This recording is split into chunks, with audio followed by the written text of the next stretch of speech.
Did you know? The Game of Thrones crew underwent a serious bomb threat while making Season 5 in Belfast. The attack was planned by dissident Republicans and was aimed at former police officers working at the Paint Hall Titanic Studios. The terrorists planned to leave a bomb in the trash near a catering unit where the former officers usually ate. Thankfully, an informant working within the terrorist group exposed the plot, leading to a successful police counter-operation. These events were kept from the public for months. Many fans accurately predicted Jon Snow's fate, and did so as early as 2011 with the release of A Dance with Dragons. However, only a handful of people officially knew that the character would be resurrected. These were showrunners David Benioff and D.B. Weiss, author George R.R. Martin, and a few producers at HBO. When Jon Snow's actor, Kit Harington, was finally informed of Snow's fate, he was warned not to tell anyone. That said, Harington admits that he immediately told his girlfriend and his parents. He also eventually revealed the secret to a police officer months before the Season 6 debut. The officer pulled Harington over for speeding and made him a deal. Harington had to tell the officer whether or not Jon Snow lives, and he would let him go. Harington told him, and the officer simply said, "On your way, Lord Commander. Keep the speed down this far south of the wall." There was a level of ambiguity concerning Jon Snow's fate for book readers. It's not made abundantly clear whether he actually dies in A Dance with Dragon or if there's a hint of life left. According to D.B. Weiss, the visual medium of the show didn't allow them to keep things open-ended at the end of Season 5. That's why everyone associated with the show, especially Kit Harington, was so adamant about denying claims that Jon Snow might be back. Weiss said, "In a book, you can present that kind of ambiguity. In a show, everyone sees it for what it is. It's that rule, if you don't see the body, then they're not really dead." For the scene where Jon Snow is revived, director Jeremy Podeswa was heavily inspired by the famous oil painting The Anatomy Lesson of Dr. Nicholas Tulp. It features a group of doctors surrounding a lifeless corpse, mesmerized by the lesson that they're receiving.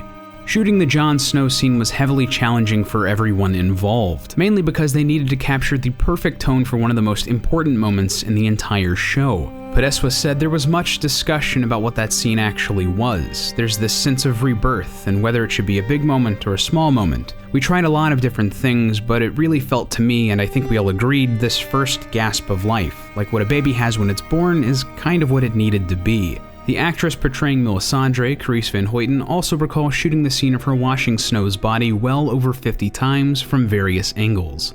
To help pull off the Melisandre twist in the Season 6 premiere, the team took what they learned from filming the Walk of Shame scene for Cersei Lannister, where special effects combined a nude body double with the actress Lena Headey. For this scene, Carice Van Hoyten wore prosthetic makeup for her hair and face, all while a much older body double performed in her place. The filmmakers felt limited using an actual body double because the suggested age of Melisandre is supposed to be well over 400 years old. They had to get the body double just right for this scene to give off the impression that this character is very old without trying to constantly guess her age. The crew did debate on whether or not to use more special effects to make the body double look even older, but they decided to go against it in fear of making things look unrealistic.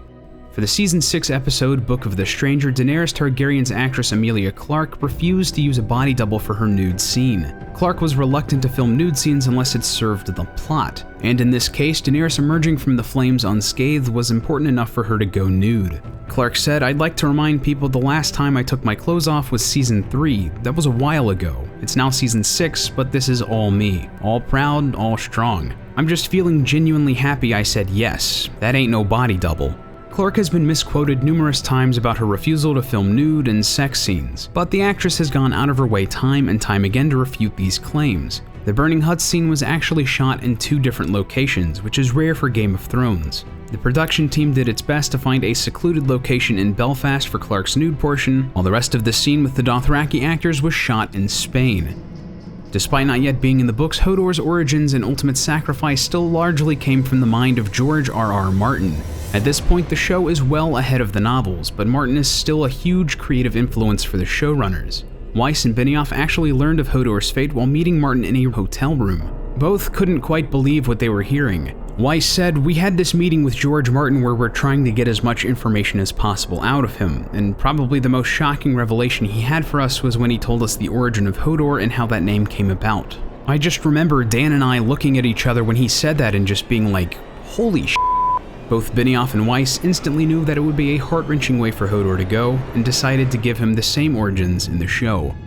Benioff and Weiss are actually known for their more casual and fun-loving side. After the show's pilot was greenlit, Benioff called Tyrion's actor Peter Dinklage to give him the news. Only he didn't. Instead, he was jokingly told that plans for the show had been cancelled. Dinklage was crushed for about 6 hours until he learned that the show had been given the green light. In a more heartwarming turn of events, the dog playing the role of Sansa's pet direwolf, Lady, was adopted by Sansa's actress Sophie Turner in real life. Turner told the Coventry Telegraph, "We kind of fell in love with my character's direwolf, Lady, on set. We knew Lady died and they wanted to rehome her. My mom persuaded them to let us adopt her. Growing up, I always wanted a dog."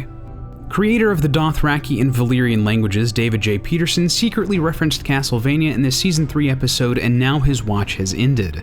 Peterson told Vulture.com, "This one's funny. The word for chain is Belmont. That's clearly a shout out to Simon's Quest. In Castlevania 2 Simon's Quest, Simon Belmont can eventually upgrade his leather whip into a chain one." Make sure you subscribe for more facts and trivia, and if you like this video, give it a like. And if you want more Game of Thrones, check out our previous Game of Thrones episode. And hey, Lee from Arcadia here again. Some little birds have told me that all of us over on Arcadia might have new videos soon, so head on over and check that out. It's gonna be awesome. I have a Game of Thrones character analysis that I'm working on right now that should be out at some point in the near future. But for now, you can click the thingy on the screeny to go watch my analysis of what I consider to be the best episode of Star Trek: The Next Generation. It's not Game of Thrones, but it's still good. Pretty proud of that one.